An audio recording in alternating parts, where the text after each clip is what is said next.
सिद्धेभ्यः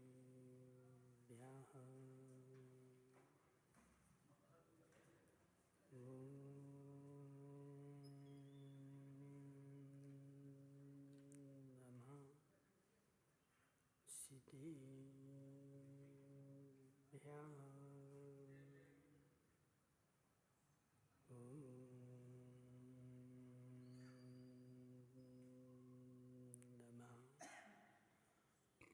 सिद्धेभ्यः सिद्धेभ्यः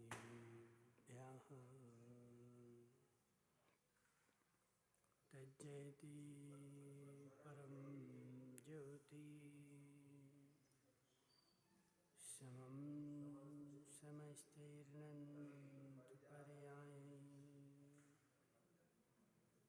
दर्पणतले विसकला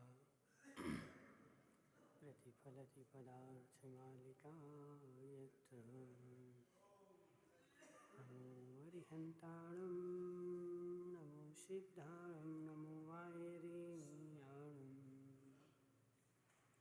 नमो अध्यायाणं नमो लोकेशभ्यसाहं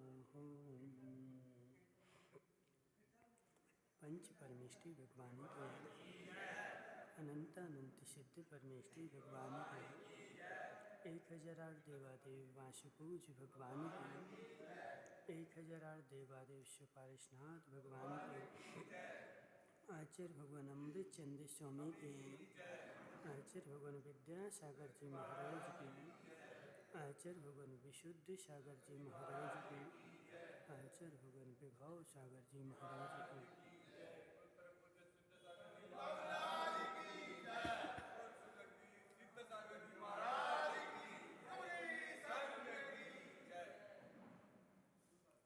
मनुष्य तीर्थंकर भगवान की दिव्य देशना शादवाद वाणी जयवंत हो आचार्य भगवान अमृत चंद्र स्वामी तत्व का स्वरूप बताते हुए कह रहे हैं कि हे जीव, जिसको संसार भ्रमण का भय लग रहा होगा वह तत्व निर्णय की ओर जाएगा। जिसको संसार में भटकने से डर लगेगा वह तत्व ज्ञान करेगा। अभी जिसको संसार में आनंद आ रहा है वह क्यों तत्व निर्णय की ओर जाए। तत्व का ज्ञान भव भ्रमण का नाश का कारण है। तत्व का ज्ञान मोक्ष की सिद्धि का उपाय है। तत्व का ज्ञान कर्मों के नाश का कारण है। यदि तुम्हें संसार की भटकन बचाना है तो ऐसे सम्यक दर्शन को प्राप्त करो और उस सम्यक दर्शन के 8 अंगों में स्थितिकरण अंग का पालन करो। स्थितिकरण करने की आवश्यकता स्वयं में है। स्थित होने की आवश्यकता स्वयं में है। स्वयं में जो स्थित हो जाएगा उसके पास दोष रहेंगे ही नहीं। जब तक तुम पर में स्थित रहोगे तब तक तुम्हारे दोष छूटेंगे नहीं। इसलिए सेठ जी साहब, स्थितिकरण करना है। जिस स्थिति में हो, जिस अवस्था में हो, उसी अवस्था में करना पड़ेगा। तुम सोचो कि अभी थोड़े दिन और रुक जाएं, राजू भाई, थोड़े दिन और रुक जाएं, थोड़े दिन बाद ऐसी परिस्थिति बनेगी फिर मैं स्थितिकरण करूँगा तो तुम घोर मिथ्या दृष्टि है। क्यों उकाबा जी, सुनो, क्यों? क्योंकि थोड़े दिन बाद तुम रहोगे, इसकी क्या गारंटी है। जो भविष्य में आशा लिए बैठा है उसको सम्यक दर्शन की उपमा कैसे दे सकते हैं। जो भविष्य में कार्य करने के लिए बैठा है उसको सम्यक दृष्टि माना ही नहीं जा सकता, क्योंकि सम्यक दृष्टि जो होता है वह भविष्य के लिए नहीं वर्तमान के लिए जीता है, और भविष्य की आशा में नहीं वर्तमान में करने के लिए सोचता है। इसलिए निमेश पंडित जी, जो भी करना है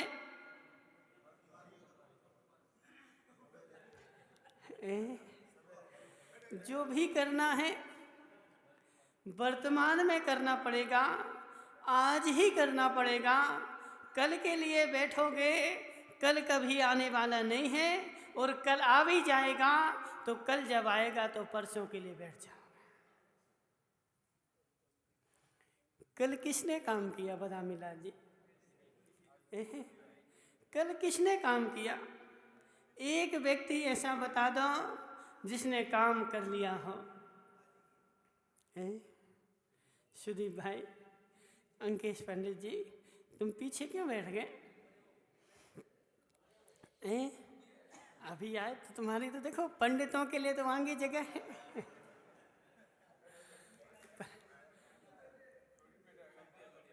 पंडित से पंडित मिलेंगे,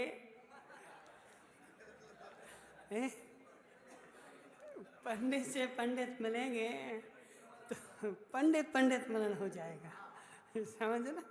निमेश पंडित जी ऐसा नहीं बोलना, बोले पंडित पंडित मिलन, सबरे पंडित मर गए, ऐसा नहीं, ऐसा नहीं। अच्छी सोच रखो ना। मनसुख लाल जी, अपनी सोच को तुम नीचे गड्ढे में क्यों ले जा रहे? पंडित से पंडित का मिलन करा करके एक पंडित मरा, दो पंडित मरे, तो दो दो पंडित का मरना पंडित पंडित मरण हो गया। क्या हुआ?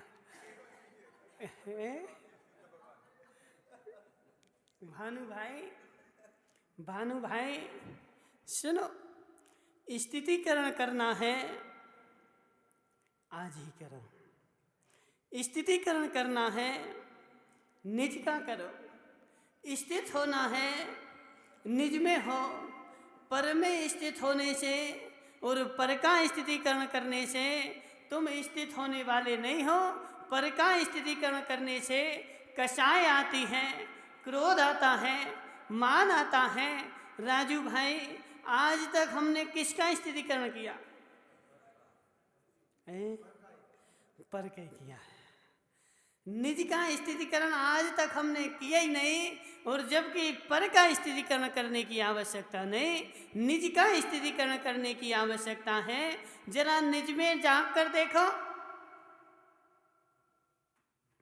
ओगावत जी, जरा निज में झांक कर देखो, हम कितने स्थित हैं, हम कितने मजबूत हैं, हम कितने टटे हुए हैं अपने सम्यक दर्शन में। दूसरे का श्रीपाल जी, निज की थाली में बिल्ली डली नहीं दिख रहे, और दूसरे की थाली में इल्ली डली हो है। दूसरे के थाली में इल्ली चल रही हो, राजू भाई खाना खाने बैठो, दूसरे की थाली में इल्ली डली हो, से दूर से दिख जाती, बोले तुम्हारी थाली में इल्ली डली है। और निज की थाली में बिल्ली बैठी हुई है, और सब उसने तुम्हारा माल खा लिया, लेकिन निज की थाली दिख ही नहीं रही। पर की थाली में उतनी सी इल्ली दिख गई, और निज की थाली में तो बिल्ली नहीं दिखी। इसका मतलब है कि अभी तुम्हारा सम्यक दर्शन हुआ ही नहीं है। तुम स्थितिकरण कैसे करोगे? सम्यक दृष्टि ही स्थितिकरण करता है, मिथ्या दृष्टि स्थितिकरण नहीं कर सकता।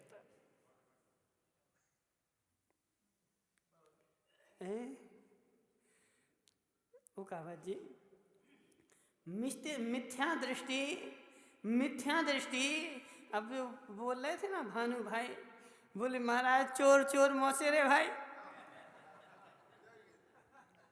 क्या चोर चोर मौसेरे भाई? तो चोर चोर मौसेरे भाई जब सारे के सारे चोर हैं और सारे के सारे चोर हैं, तुम किसका स्थितिकरण करोगे? मेरी कसाय उजागर नहीं हुई इसलिए मैं सज्जन व्यक्ति हूँ, और दूसरे की कसाय उजागर हो गई इसलिए वह दुर्जन व्यक्ति है। तो दुर्जन व्यक्ति दोनों ही हैं, मात्र अंतर इतना है कि एक की उजागर हो गई और एक की अभी ढकी हुई है। भानु भाई, चोर चोर चोर चोर, मौसेरे भाई, सारे चोर चोर हैं। जब चोर दूसरे चोर का स्थितिकरण कैसे करे? चोर की भाषा चोर ही जानता है। भानु भाई देखो, भानु भाई सब समझ गए। चोर की भाषा चोर ही जानेगा, चोर की भाषा साव नहीं जान सकता। चोर की भाषा हितेश मुंगानिया, चोर की भाषा साव नहीं जान सकता। चोर की भाषा चोर ही जानेगा। जैसे हितेश, बेचारा हितेश मुंगानिया, बता दे हितेश भाई, हितेश मुंगानिया अपनी ससुराल में गया। जो वहाँ एक बाहर घोड़ा बंधा हुआ था, जो बेचारा चुरा लाया। कौन? हितेश? सुदीप भाई कोई भोला नहीं है, बाहर से मात्र दिखता है, कोई भोला नहीं है। यदि भोले होते तो तुम्हारा संसार चल ही नहीं सकता। हितेश भाई सत्य बताना, यदि भोले होते तो क्या तुम संसार चला पाते?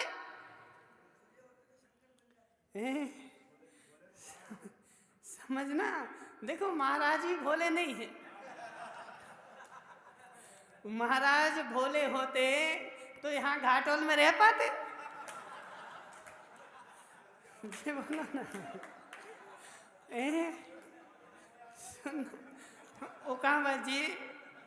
ओकावत जी अपना गांव छोड़कर, अपना देश छोड़कर, और देश ही छोड़कर नहीं, कपड़े लत्ते सब छोड़कर, पैसे छोड़कर तुम्हारे बीच में रह रहे हैं।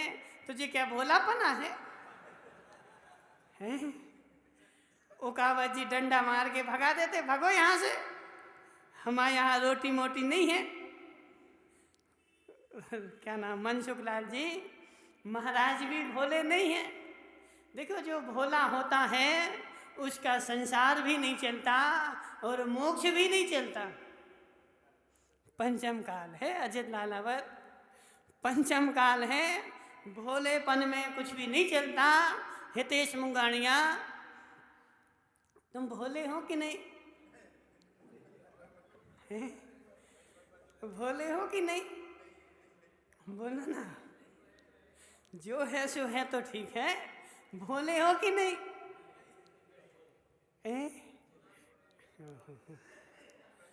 कोई भोला नहीं है।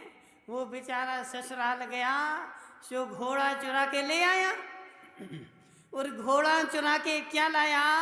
अब माल चोरी का घर में रखेंगे, चोरी चला जाएगा। सो बेचारे ने क्या किया कि घर में नहीं रखना, चलो अपन एक काम करते हैं, बाजार में बेचे जाते हैं। सो बाजार में बेचने गया। अब माल तो चोरी का, घर का माल हो तो उसको पता हो कि कितने का है।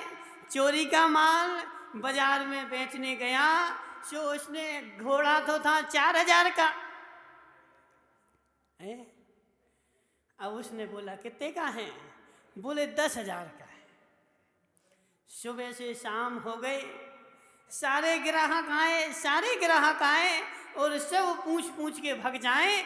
अब वो इतना होशियार था कि बेचना तो उसको 1000 में है, लेकिन बोल रहा है 10,000। लेकिन 4000 का घोड़ा यदि 1000 में किसी से बोलोगे, क्या जरूर कुछ ना कुछ गड़बड़ है। जब इतना अच्छा घोड़ा ये 1000 में दे रहा है, जरूर इसमें कुछ ना कुछ गड़बड़ है। सो बेचारे ने 1000 नहीं बोले, 10,000 बोले। सुबह से शाम हो गई, हितेश मुंगाड़िया कोई लेने नहीं आया। जिसने भाव पूछे सो भाव पूछ करके और वह चलता बना। अब क्या हुआ? चोर की भाषा,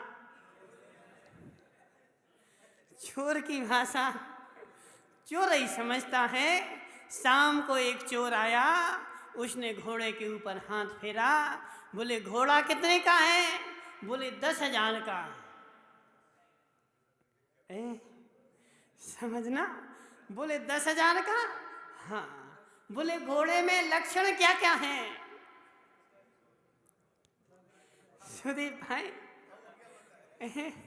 घोड़े में लक्षण क्या क्या हैं? अब घोड़ा घर का हो, छगन मगन जी, घोड़ा घर का हो तो लक्षण बताएं। घोड़ा तो पराया था, सो उसने बोला कि चला के देख लो।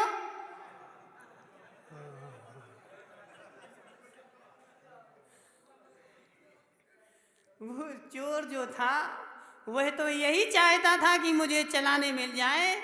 सो बोले चला के देख लो। सो उसने क्या किया, एक पान रखा था। बोले तुम पान खाओ, हम चला के आते हैं। हितेश मुंगाड़िया पान खा करके बैठ गया। वह चोर घोड़े पर चढ़ा और चला के ले गया।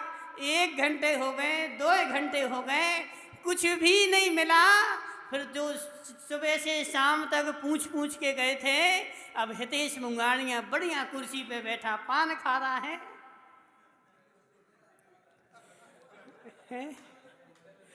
हितेश मुंगाड़िया कुर्सी पे बैठा पान खा रहा है। अब जो पहले पूछ के गए थे वह बेचारे आए, बोले सेठ जी घोड़ा बिक गया। बोले बिक गया। कितने में बिक गया? कोठारी जी कितने में बिक गया? बोले जितने में लाए थे उतने में बिक गया। तुम्हें क्या मिला? बोले पान।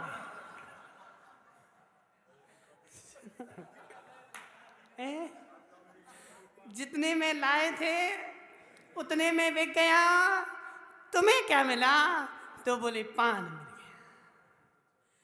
कोठारी जी चोर की भाषा, चोर चोर मौसेरे भाई। अंकेश पंडित जी चोर की भाषा चोर ही जानता है, चोर की भाषा सेठ क्या जाने।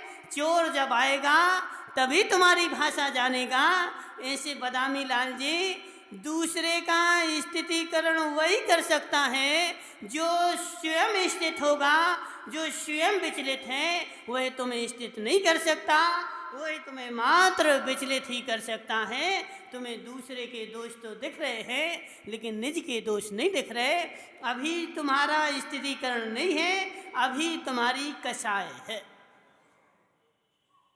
क्या मनसुख लाल जी, अभी तुम्हारा स्थितिकरण नहीं है, अभी तुम्हारी कसाय है। तुम स्वयं कसाई, इसलिए तुम्हें दूसरे की कसाय पहचान में आ रही है। जब तुम्हारी कसाय समन हो जाएगी, जिस दिन तुम्हारी कसाय दब जाएगी, तब तुम्हें दूसरे के ऊपर क्रोध नहीं आएगा उसके दोष देख करके, और तुम्हें ऐसा भाव आएगा कि इसका स्थितिकरण करते हैं, इसको वापस हम धर्म में स्थित कर दें, इसको वापस हम ज्ञान में स्थित कर दें, इसको वापस हम चारित्र में स्थित कर दें। न कि ऐसा भाव आएगा कि यह तो बेचारा भ्रष्ट है, भगा दो इसको डंडा मार के, भगा दो इसको डंडा मार के। अजित लालावर किस किस को डंडा मार के भगाओगे? किस किस को डंडा मार के भगाओगे? भगा भगा करके तुम स्वयं भगने लायक बच गए। उकावत जी, जैन धर्म एक समय ऐसा था कि पूरे भारत में मात्र कोई धर्म था एक जैन धर्म ही था, और वह जैन धर्म एक छत्र राज चलता था। लेकिन कसाईयों ने आकर के हितेश मुंगानिया हमारे जैन लोगों को अपनी में परिवर्तित कर दिया। किसी को डंडे की दम पर परिवर्तित कर दिया, किसी को बोली की दम पर परिवर्तित कर दिया, किसी को बंदूक की दम पर परिवर्तित कर दिया। जिसको बंदूक की दम पर परिवर्तित किया है उसको तो हम वापस ला सकते हैं, लेकिन जिसको बोली के बाण मार के भगाया है उसको हम वापस नहीं ला सकते। महिपाल सेठ किसी को 4 डंडे मार दो और दूसरे दिन माफ़ी मांग लेना कि हमसे गलती हो गई, वह तुम्हें क्षमा कर देगा। लेकिन जिसको तुमने बोली के तीर छुपाए हैं, जिसको तुमने गालियां दी हैं, वह तुम्हारा कुछ नहीं कर सकता, क्योंकि वह तुमसे कमज़ोर है। वह तुम्हारे यहाँ से भाग जाएगा लेकिन लौट के नहीं आएगा। उसके पास हाथ जोड़ने भी जाओगे तब भी वह लौट कर नहीं आने वाला। ऐसे ही निमेश पंडित जी तुमने स्थितिकरण नहीं हो, तुम स्थितिकरण करने वाले नहीं हो, तुम धर्म का नाश करने वाले हो। सुनना ओकावा जी, आज तक कोई भी डंडे की चोट पर कोई भी लौट के नहीं आया। माताओं, ओकावा जी तुम ये बताओ कि तुमने डंडा मार के कितनों को सुधार दिया? डंडा मार के कोई सुधरने वाला नहीं है, डंडा मार के कोई सुधरने वाला नहीं है। जो भी सुधरेगा प्रेम से ही सुधरेगा। इसलिए हितेश मुंगानिया तुम डंडा लेकर के खड़े हो जाओ। आज हम ओकावत जी को सुधार कर ही रहेंगे। क्या हुआ ओकावत जी? सेठ जी क्या बोल रहे? कौन? ओकावत जी? नहीं, ओकावत जी तो भोले भाले हैं। समाज सुधार कमेटी के अध्यक्ष है ना, ओकावत जी तो भोले भाले हैं। ओकावत जी नहीं सुधार सकते किसी को। क्यों हंस रहे पारचौलिया जी? देखो, पारचौलिया चाहें तो सुधार सकते हैं सबको। पारचौलिया जी, यदि तुम्हें किसी को सुधारना है, यदि तुम्हें किसी को धर्म में लाना है, तो मात्र उसको तुम मीठी बोली से ही ला सकते हो। बोली के बाण चुभा करके तुम यही सोचो कि हम इसको धर्म में स्थित कर दें, धर्म में लाकर खड़ा कर दें, तो त्रिकाल में ऐसा संभव नहीं है। वह तुमसे कटकर अलग हो जाएगा और ऐसा अलग होगा कि कभी भी धर्म में आने वाला नहीं है। निमेश भाई सुनो, अग्रवाल होते ना, अग्रवाल सुना कभी? अग्रवाल होते ना, अग्रवाल कौन होते हैं?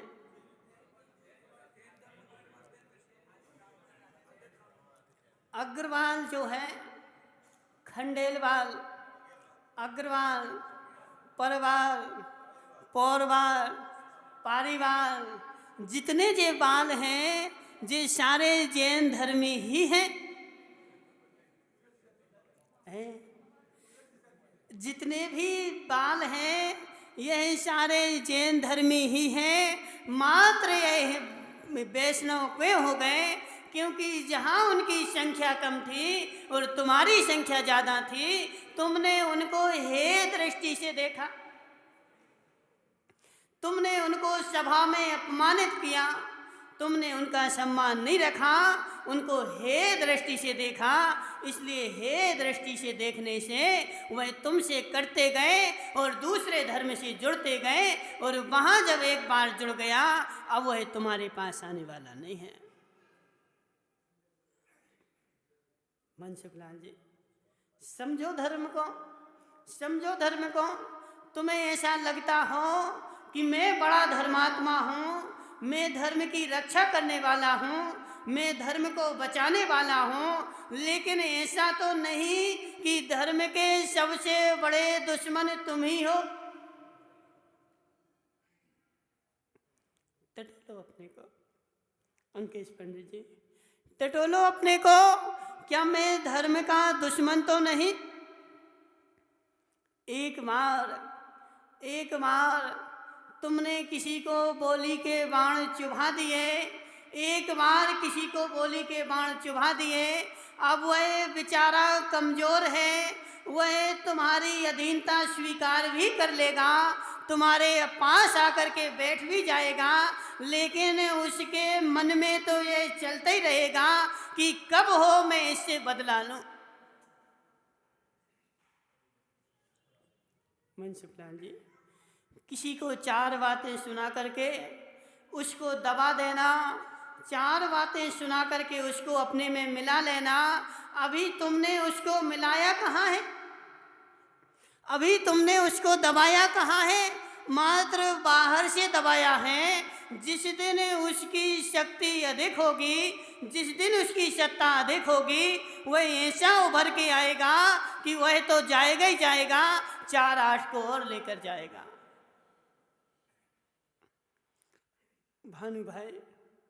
भानु भाई समझ में आ रहा?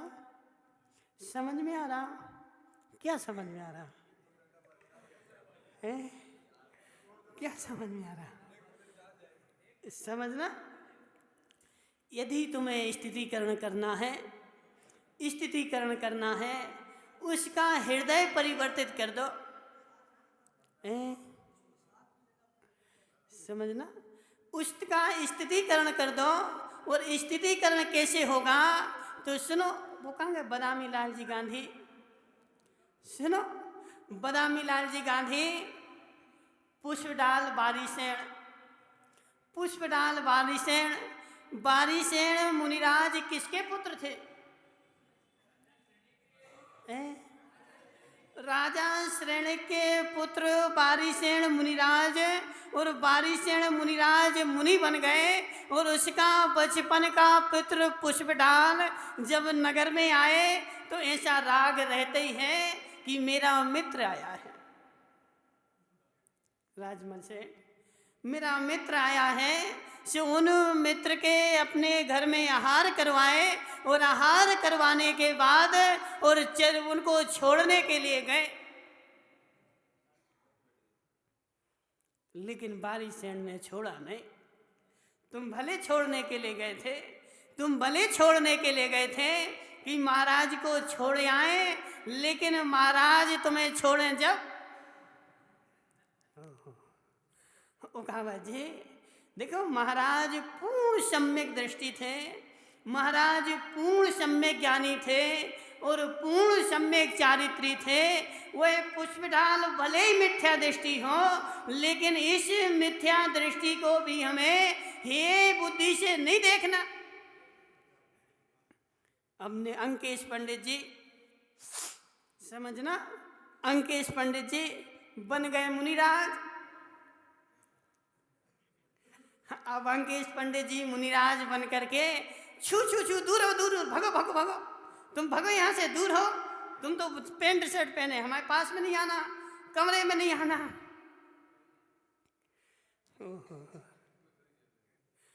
अंकेश पंडित जी, मुनिराज बन के छू छू नहीं करना पड़ता है। मुनिराज बन के तुम मुनिराज तो बन गए, लेकिन तुम्हारा मुनिराज का रूप ऐसा रूप बना लिया कि कोई तुम्हारे पास में ही नहीं आ पा रहा। पास में आने को लोग डरते हैं, बोले महाराज के पास जाएंगे तो ऐसा नहीं हो कि महाराज कुछ सुना दें। धर्मेश भाई, मुनिराज का स्वरूप यह नहीं है कि तुमसे संसार डरने लगे। मुनिराज का स्वरूप तो है, तिन सुथिर मुद्रा देखी मृगगण, सुनील को उठा दे, सुनील को उठा दे। क्यों छिप रहे तुम वहाँ? अच्छे बैठो, तन के ऐसे देखो, तुम तो सबसे लंबे हो, कहीं भी बैठोगे अलग से तुम्हारी चांद चमक जाएगी। सुनील भाई को उठा रही। मुनिराज का स्वरूप क्या है? तिन सुथिर मुद्रा देखी मृगगण उपल खाज खुजावते। कि मुनिराज जब अपने ध्यान में बैठ जाते हैं तो वह मृगगण भी अपने शरीर की खुजली खुजाने के लिए और उनसे घर्षण करता है, फिर भी मुनिराज शांत भाव में बैठे रहते हैं, उसको भी डंडा लेकर नहीं भगाते।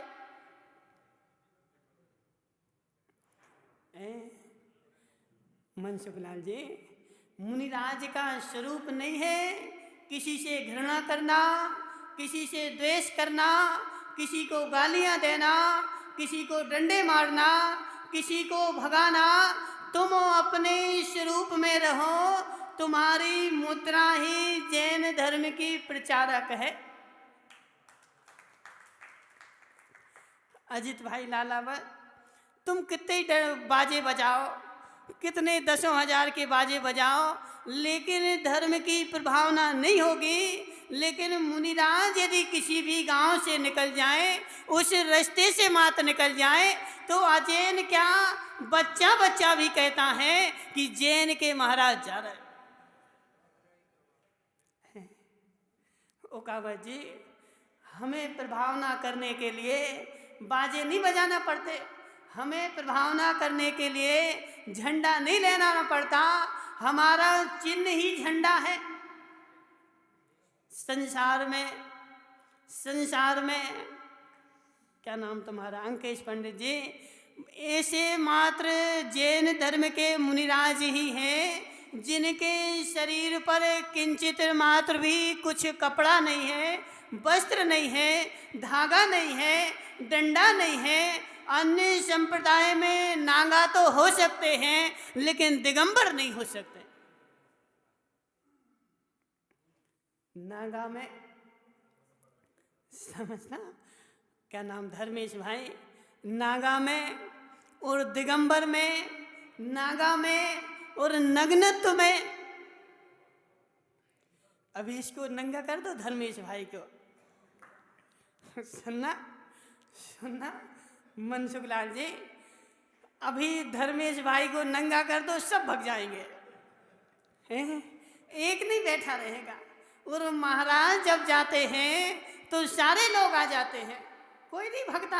और धर्मेश भाई नंगा होगा, सो बच्चे बच्चे पत्थर मारेंगे, डंडा मारेंगे। धर्मेश भाई सत्य है कि नहीं? सत्य है कि नहीं? क्योंकि मात्र नंगे नहीं होना है। नंगे साधु तो तुम्हें संसार में और जगह भी मिल जाएंगे, लेकिन दिगंबरत्व तो अलग ही दिखता है। वह दिगंबरत्व तो जहाँ दिखता है, वहाँ जैन धर्म की प्रभावना अपने आप हो जाती है। मोहनलाल जी सुनो, साधु बन करके अंकेश पंडित जी किसी को भगाना नहीं। कोई भी तुम्हारे पास आ जाए, उससे तुम्हें घृणा नहीं करना। कोई भी तुम्हारे पास आ जाए, चाहे मिथ्या दृष्टि हो, चाहे सम्यक दृष्टि हो, मिथ्या दृष्टि ही तो भगवान बनेगा। कौन? सुदीप भाई, सम्यक दर्शन किसको होगा? है कीर्तेश भाई, सम्यक दृष्टि बनेगा कि मिथ्या दृष्टि सम्यक दृष्टि बनेगा? माताओ, पत्थर की मूर्ति बनेगी कि मूर्ति की मूर्ति बनेगी? जो मिथ्या दृष्टि है वही तो सम्यक दृष्टि बनेगा। जो सम्यक दृष्टि है वह तो है ही, उसका क्या होने वाला? सो तुम महाराज बन गए। और सम्यक दृष्टि जो होगा, प्रतिमाधारी जो होगा, वह मात्र मुझे आहार देगा, वह मात्र मेरे पास बैठेगा। और जो मिथ्या दृष्टि है वह मेरे कमरे में नहीं आना। हैं पारसौलिया जी सुनो, यदि पहले दिन तुम्हें हम पुचकार के नहीं बैठालते, बोलो ना, समझना क्या होता है। अजित भाई लालावर, पहले दिन जब व्यक्ति आता है तो पहले दिन उसको पुचकार के बैठालना पड़ता है। पुचकार के जब बैठ जाए, फिर एक बार उसको तुम्हारी ललक लग जाए, फिर तुम डंडा भी मारोगे तो वह भाग नहीं सकता। और पहले दिन आया और तुमने उसको डंडा मारना शुरू कर दिया। सुनील भाई कोठारी, आज वो सम्यक भाग गया? कहाँ गया? नहीं है, भाग गया वो तो, चलो भाग जान दो। सुनील भाई कोठारी, पहले दिन आया, पहले दिन आया, पहले दिन वह लाख गलती भी करे तब भी क्षमा योग्य है। अजित भाई सुनो, जे नीति रीति के नियम है, यदि नीति रीति नहीं होगी, समझना, बोले महाराज भोले भाले हैं। कौन बोल रहा था? मनसुख लाल जी। मनसुख लाल जी, महाराज भोले भाले नहीं है, महाराज भोले भाले नहीं है। महाराज को रीति नीति नहीं आए तो तुम्हारे बागड़ में ही जिंदगी भर रहना पड़ेगा। देखो ऐसे ही होता है, ऐसे ही होता है। यदि रीति नीति नहीं आए तो एक क्षेत्र में तुम्हारी पूरी जिंदगी निकल जाएगी, तुम दूसरे क्षेत्र में जा नहीं पाओगे। यह रीति का नियम है, नीति का नियम है। आचार्य सोमदेव सूरी ने नीति वाक्यामृत लिखा, पढ़ा तुमने? अंकेश पंडित जी नहीं पढ़ा? नीति शतक पढ़ा है, नीति वाक्यामृतम आचार्य सोमदेव सूरी का है, उसमें नीति लिखी हुई है। ये भी एक नीति है कि पहले दिन जो तुमसे मिले उसको पुचकार के अपने में मिला लो। समझना। अब पहले दिन कौन है नया व्यक्ति है? कोई भी नहीं है।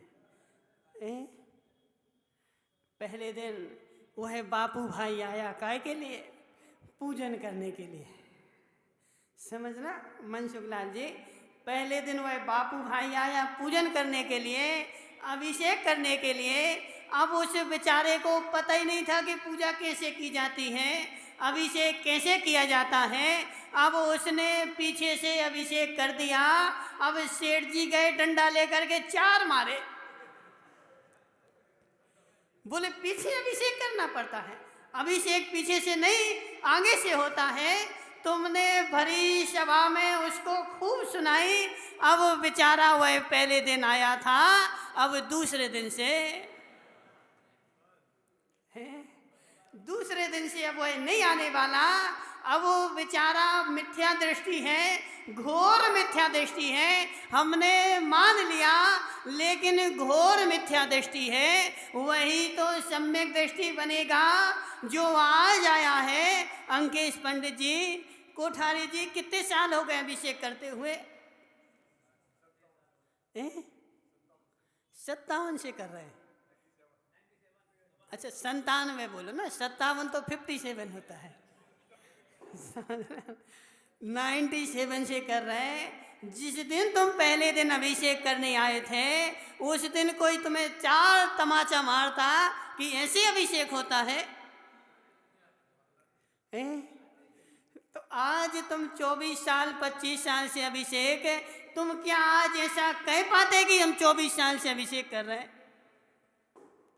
तो इसलिए कोठारी जी, कोई पहले दिन आए तो नीति सीखो। यदि कोई पहले दिन आ रहा है, तुम्हें तो सब पता कि रोज कौन आता है, पहले दिन कौन आया है।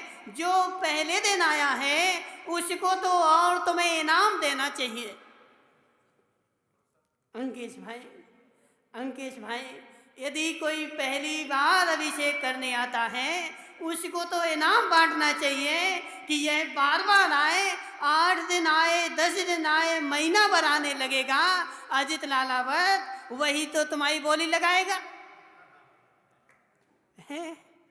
समझना, यदि अभिषेक करने 50 लोग आएंगे तो तुम्हारी बोली जो 500 में लग रही वही 50,000 में लगेगी, और 5 लोग आएंगे तो वो रोज रोज कितनी बोली लगाएंगे? रोज रोज कितनी बोली लगाएंगे? इसलिए रीति कहती है कि सर्वप्रथम कितनी मिथ्या दृष्टि हो, कितने उल्टे काम कर रहा हो, पहले तो उसको उल्टे काम कर रहा है फिर भी पुरस्कार देना पड़ेगा। एक बार वह लपक तो जाए, लपकी गाय गुलेंदे खाए, बेर बेर मऊआ तरे आए। समझना, एक बार माता वो गाय लपक गई, एक बार गाय लपक गई, वह फिर उसको डंडे भी मारो वह भाग नहीं सकती। जैसे श्वान होता ना, श्वान है किसी के घर में? किसी के घर में है? किसी के घर के दौरे में बैठता कि नहीं बैठता? समझना, वह श्वान भी उसको रोटी खिलाओगे और रोटी तुम रोज रोज खिलाने लगो और फिर डंडा मार के भी भगाओगे, कितनी भगाओ कीर्तेश भाई, वह बार बार तुम्हारे दौरे में आके बैठ जाएगा। क्यों? क्योंकि यहाँ रोटी मिलती है, वह लपक चुका है, वह तुम्हारे यहाँ से भाग नहीं सकता। और यदि पहले दिन आया था, देखो उनके वो भी जानवर भी, सुनील कोठारी वह जानवर भी होशियार होते हैं, उनके पास भी कला होती है, वह तुम्हारा चेहरा देख करके पहचान लेते हैं कि यह क्रूर व्यक्ति है कि दयालु है। मनसुख लाल जी, तुम्हारे घर में देखो जैन मंदिर के सामने गाय भी आएगी, भैंस भी आएगी और बार बार आके बैठ जाती है, लेकिन जहां उनका घात हो जाए वहां ढूंढे नहीं जाते। इसलिए कोठारी जी सुनो, सबसे पहली नीति है कि यदि कोई पहली बार तुम्हारे पास आया है उसको भगाना नहीं, उसको दुत्कारना नहीं, उसको गाली नहीं देना, उसको अपने में मिला लो। यदि वह तुम्हारे में मिल जाएगा तो सुधार का रास्ता प्रारंभ होगा, और तुमने यदि पहले दिन उसको भगा दिया वह अपना नया संप्रदाय बना करके खड़ा हो जाएगा। सब अपने अपने राजा हैं माता, सब अपने अपने राजा हैं, पंचम काल है, कोई राजा नहीं हो। धर्मेश भाई, तुम अपने बेटे को बोलते ना राजा बेटा, नहीं बोलते? निमेश पंडित जी, तुम्हारा बेटा राजा है कि भिखारी है? सबके बेटा अपने अपने घर में राजा हैं। इसलिए पंचम काल है, कोई भी अपमान सहन नहीं करता है। अपमान सहन करके तुम यह सोचो कि उसको हम अपने में मिला लें, वह बेचारा कमज़ोर है इसलिए वह तुम्हारे पास आके बैठ रहा है, लेकिन अंदर से उसकी भड़ास बनी हुई है। जिस दिन उसको मौका मिलेगा वह अलग दूर खड़ा होकर के। अंकेश भाई, रावण को देख लो और विभीषण को देख लो, क्या हुआ? रावण भले उल्टे काम करता हो, लेकिन विभीषण ने उसको कई बार समझाया कि हे भ्राता, इन सीता को तुम राम को वापस कर दो। और जब विभीषण रावण को समझाने जाता तो रावण विभीषण के ऊपर ही दोष लगा देता कि यह मेरा देशद्रोही है, यह मेरी तरफ नहीं ले रहा है, यह शत्रु की तरफदारी कर रहा है, यह मेरा शत्रु है। और विभीषण की बार बार सरपंच जी उसकी बार बार अवहेलना करके उसको भगा देता, वह भी भग जाता। तुमने उसको दबा करके क्या सुधार दिया?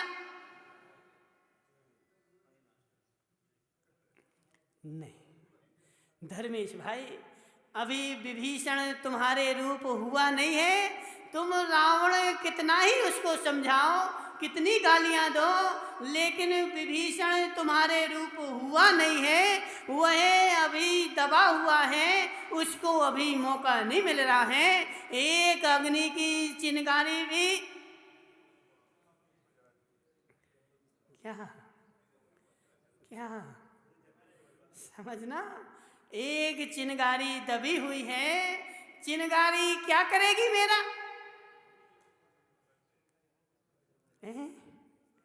सुनो तो धर्मेश भाई, इतनी सी चिंगारी है और इतना बड़ा जंगल है, वही चिंगारी मेरा क्या कर लेगी? कुछ नहीं कर सकती, कुछ नहीं कर सकती, कुछ नहीं कर सकती। हे चूहे, तू शेर का क्या करेगा? तू शेर का क्या करेगा? वह चूहा भी शेर के ऊपर चला गया। शेर ने चूहे को पंजे में दबा लिया कि हे चूहे, तू बार बार मेरे पास आता है, आज मैं तेरा जीवन समाप्त कर दूंगा। हे वनराज, हे वनराज, मुझे माफ कर दो, मुझे माफ कर दो, मैं भी तुम्हारे काम में आऊंगा।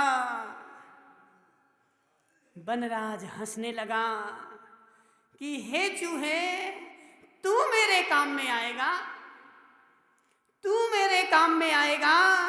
तेरे प्राण तो मेरी मुट्ठी में है और अभी 1 मिनट में तेरे प्राण निकलने वाले हैं और तू मेरे काम में आएगा।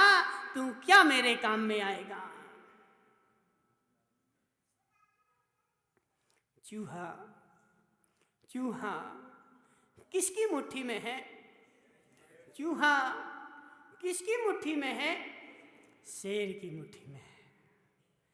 उस चूहे को भी शेर ने तरस खा के छोड़ दिया कि जाओ, तुम्हें जीवन दान देता हूं।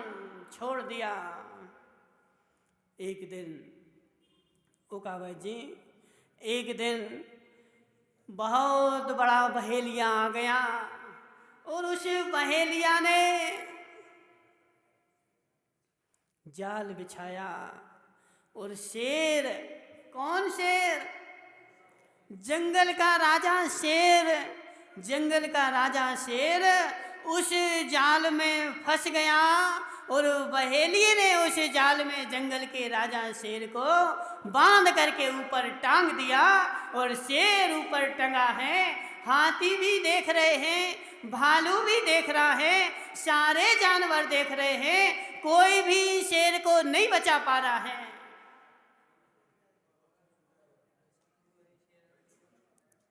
माताओं, कोई भी शेर को नहीं बचा पा रहा है।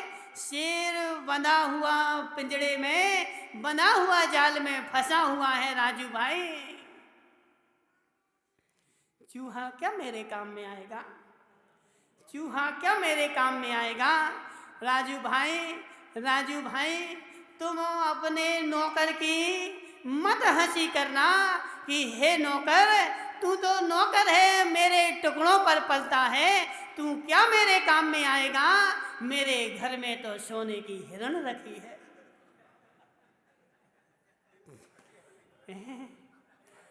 मेरे घर में सोने की हिरण रखी है। जब भी मेरे घर में, क्या हो गया सेठ जी, क्या बोल रहे हैं? देखो सेठ जी, तुम टेंशन नहीं करो करे, देखो हमें पता है क्या बोल रहे तुम। बता दें, बता दें? ओकावत जी, अब तुम पूछना नहीं कि तुम्हें कैसे पता चला। सेठ जी बोल रहे कि महाराज से किसने बोला कि सोने की हिरण रखी? ओकावत जी जय बोला कि नहीं बोला? देखो महताओं, तुम्हारी मुखाकृति, तुम्हारा आकार, इसलिए मनसुख लाल जी महाराज भोले भाले हैं, ऐसा नहीं सोचना था। सुनो, सुनो, महाराज को सब पता चल जाता है तुम क्या बोलने वाले हो, क्या करने वाले हो, कहाँ जाने वाले हो, क्या करके आए हो, तुम्हारा चेहरा सब बताता है। अब नहीं बताए वो महाराज की काम है। महाराज ओकावा जी भोले भाले हैं। बोलो ना, बोलो ना, नहीं बोलोगे? देखो भोले भाले महाराज नहीं, भोले भाले तो जो निमेश पंडित जी है। क्यों भोले भाले निमेश पंडित जी हैं? क्यों? बेचारा जयपुर गया था पढ़ने के लिए और सब कुछ पढ़ के भी आ गया और उस देवी ने जाल बिछाया और बेचारा फंस गया है। राजू भाई कहे देखो सब कुछ पढ़ाया था कि तुम्हें नहीं पढ़ाया? निमेश भाई जे जयपुर में सब कुछ पढ़ाया था कि नहीं पढ़ाया? सब कुछ पढ़ाया था, फिर भी ऐसा बेचारा भोला भाला था कि देवी ने जाल बिछाया। समझना, शिकारी आएगा, दाने का जाल बिछाएगा, दाने का लोभ दिखाएगा, पर तुम जाल में फंसना मत। ऐसा पढ़ाया था कि नहीं पढ़ाया?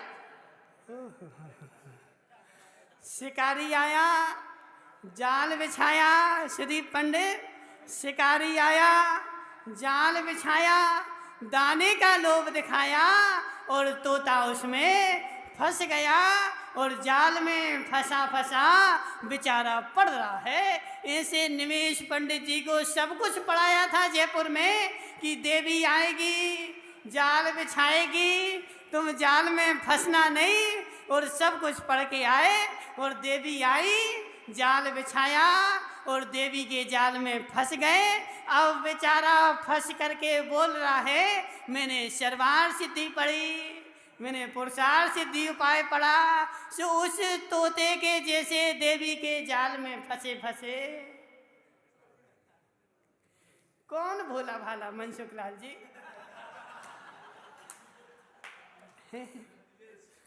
कौन भोला भाला? भोले महाराज भोले भाले, महाराज भोले भाले होते तो जाल में नहीं फंस गए होते, दाने छोड़ के क्यों भाग गए होते? जो दाने में फंस गया है वही बेचारा भोला भाला। अब फंसे रहो पूरी जिंदगी। निमेश भाई सुनो, निर्मल भाई तुमने बताया नहीं तो सुदीप को है? बेचारे को बोले चैन नहीं पड़ रही थी, बोले कब हम देवी के जाल में फंस जाएं। सुदीप भाई अब फंसे रहो उस जाल में, बिछे हैं दाने, खाते रहो, एक एक चुगते रहो। कहाँ देखो राजू भाई फंसे कि नहीं फंसे? फंसे कि नहीं फंसे? अब देखो उस जाल में तो फंसे ना, घर के जाल में ऐसे फंसे कि जो दाने देवी डालेगी वही चुगना है। अब समझना, बदामी लाल जी चौके में जाते और चौके में चौके वाले बोलते कि भाई कि भोजन कर लो, बोले नहीं देवी ने बना लिया है। देवी ने बना लिया है, वह देवी के ही दाने खाना है। उस घर में जो दाने डलेंगे वे हमें खाना है। अजित भाई और यदि एक दिन खा के आ जाओ तो बोलो ना, एक दिन खा के आ जाओ तो बोलो क्या? बोले देवी के पहले दाने दूसरे खा के आ गए, अब देवी के ताने खाने पड़ेंगे।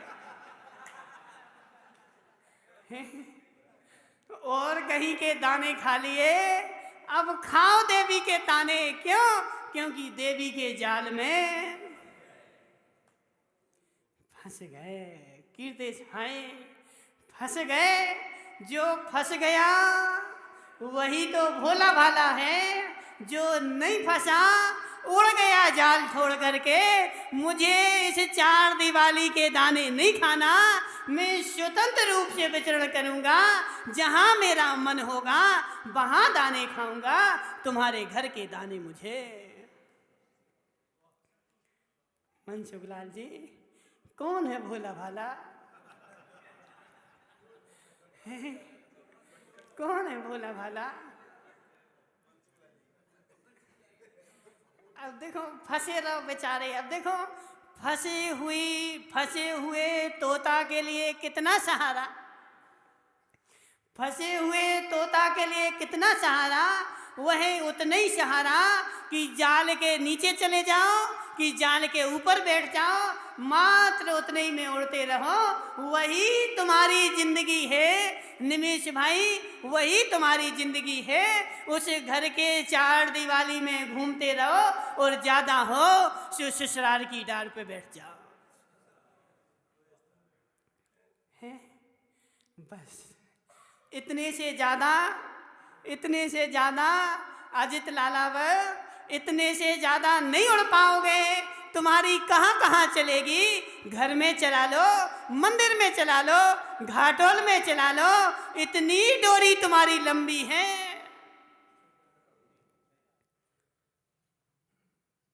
बोलो ना, क्या नाम तुम्हारा?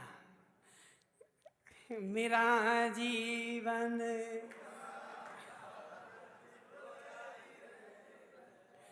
उड़ते पंछी का ठिकाना, मेरा न कोई जहां।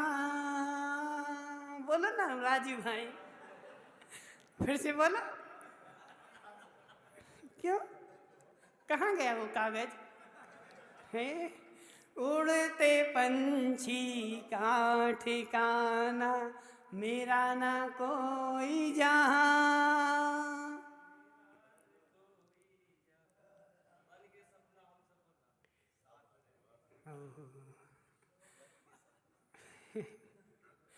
देखो माता क्या करे, देखो हम तुम्हारी हंसी नहीं कर रहे हैं, तुम्हारे ऊपर दया आती है।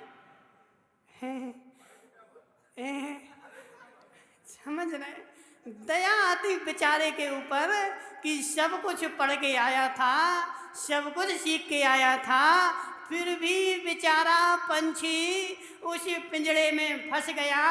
अब उस पिंजड़े में फंस करके वो डोरी से बंध गया। अब घूमते रहो उस पिंजड़े में।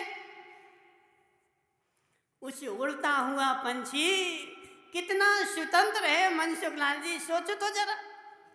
नहीं सोचते कभी कि जो पंछी पिंजड़े में बंद है वह स्वतंत्र है, कि जो आकाश में उड़ रहा है वह स्वतंत्र है। कीर्तेश भाई, सुनील कोठारी, सोचो जरा, जो पंछी पिंजड़े में बंद है वह स्वतंत्र है, वह सुखी है, कि जो आकाश में उड़ रहा है वह स्वतंत्र है, वह सुखी है। बोलो ना सुनील कोठारी। देखो बेचारा बोल भी नहीं पा रहा, देखो सत्य को स्वीकार ही कर लो। मनसुखलाल जी, एक बार देवी के पिंजड़े में ऐसे बंद हुए कि पूरी उम्र निकल गई। उड़ना तो ठीक, कभी बेचारे ने पिंजड़ा तोड़ने की भी कोशिश नहीं करी।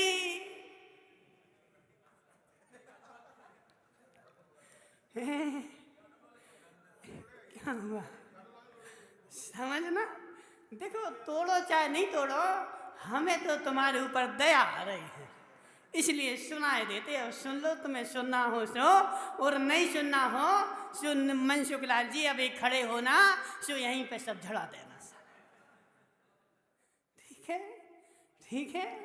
सुनील कोठारी जी बताओ, वह पिंजड़े का बंद पंछी स्वतंत्र है, सुखी है, कि वह छूटा हुआ सुखी है? बनामी लाल जी गांधी, कौन सा सुखी है? छूटा हुआ। क्यों? उस पिंजड़ा वाला सुखी है ना। उस पिंजड़े में बंद को समय पे भोजन मिलेगा, समय पे पानी मिलेगा, और सेठ यदि धन वाला है तो सोने की कटोरी में रखेगा। क्या सोने की कटोरी में खीर खाने को मिलेगी?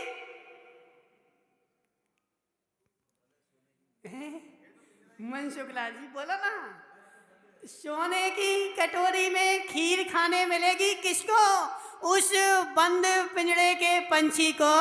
और जो आकाश में खुला है उसके तो खाने के भी ठिकाने नहीं हैं।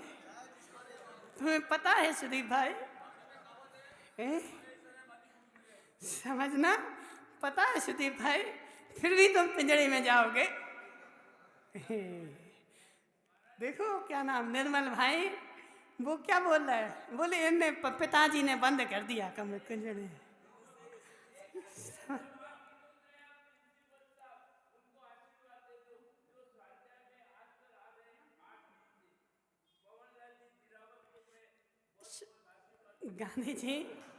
गांधी जी सुनो पहले, उस पदमलाल धीरावत को भी सुना दो। बेचारे पदमलाल, सुनो हमारी बात। पिंजड़े में बंद पंछी सुखी है कि आकाश में उड़ रहा वो सुखी है?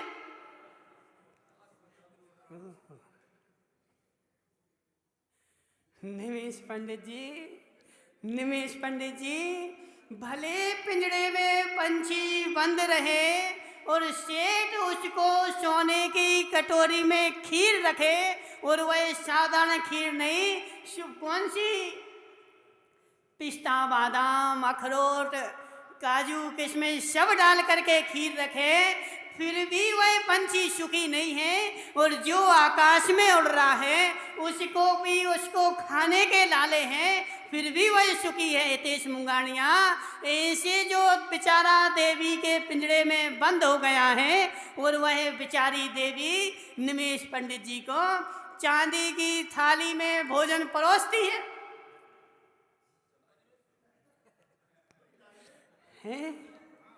निमेश भाई, चांदी की कटोरी में खीर और चांदी के जग में पानी पी रहा है, और ऐसा फंसा है बेचारा कि आज तक उसने पिंजड़ा तोड़ने की कोशिश भी नहीं करी। समझ रहे ना? समझना क्यों? क्योंकि तुम्हें पिंजड़े के पंछी का तो पता है कि वह तो बेचारा पराधीन है, लेकिन तुम भी उस पिंजड़े के पंछी से कम हो क्या?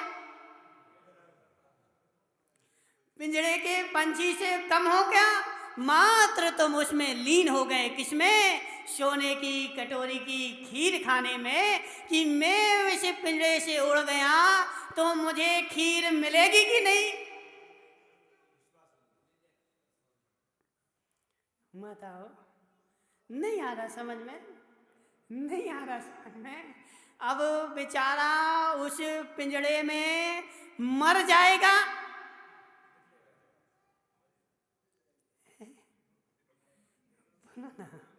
उसी पिंजड़े में मर जाएगा, लेकिन कभी पिंजड़ा तोड़ने की भी कोशिश नहीं करेगा।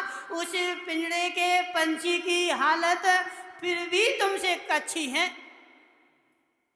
प्रवीण भाई पारसोलिया, उस पिंजड़े के पंछी की हालत फिर भी तुमसे अच्छी है कि वह तो तोड़ने की कोशिश करता है, लेकिन मैं देवी के पिंजड़े में ऐसा फंसा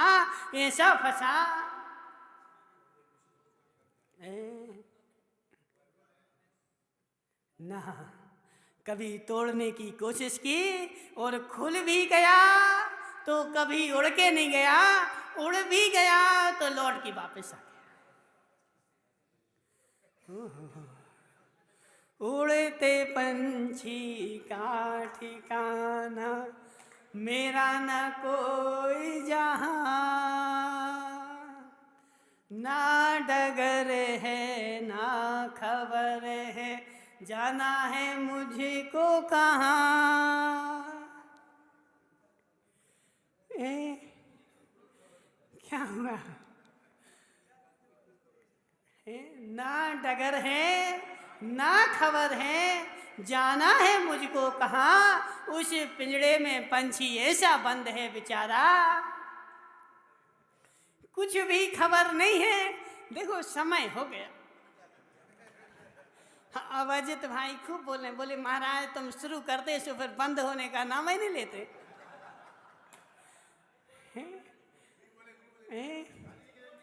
देखो कुछ भी बोलो, लेकिन पिंजड़ा पंछी तो पिंजड़े में बंद है, और ऐसा बंद है, और वह सोने की खीर खाने में ऐसा मस्त है बेचारा। पूरी जिंदगी निकल गई, पूरी जिंदगी निकल गई, कभी पिंजड़ा तोड़ने की भी उसने कोशिश नहीं की, और उसी में बेचारा मर जाएगा। किंचित मात्र भी खबर नहीं है कि मुझे जाना कहाँ है। करो खबर, करो खबर रमेश भाई, करो खबर। मात्र सुनने से कुछ नहीं होगा, करो खबर। कब तक तुम उस सोने की कटोरी में खीर खाते रहोगे? कब तक खाते रहोगे मनसुख लाल जी? सोचो ना, कब तक सोने की कटोरी के लालच में और उस पिंजड़े में बंद रहोगे? वही सोने की कटोरी तो छूट ही जाएगी और उस पिंजड़े में प्राण निकल जाएंगे, कुछ भी खबर नहीं रहेगी। मुझे तो कुछ भी खबर ही नहीं थी। मैं तो राजू भाई डीजल वाले सोने की हिरण पर बैठ करके, मैं तो जिंदगी भर सोने की हिरण में बैठा रहा।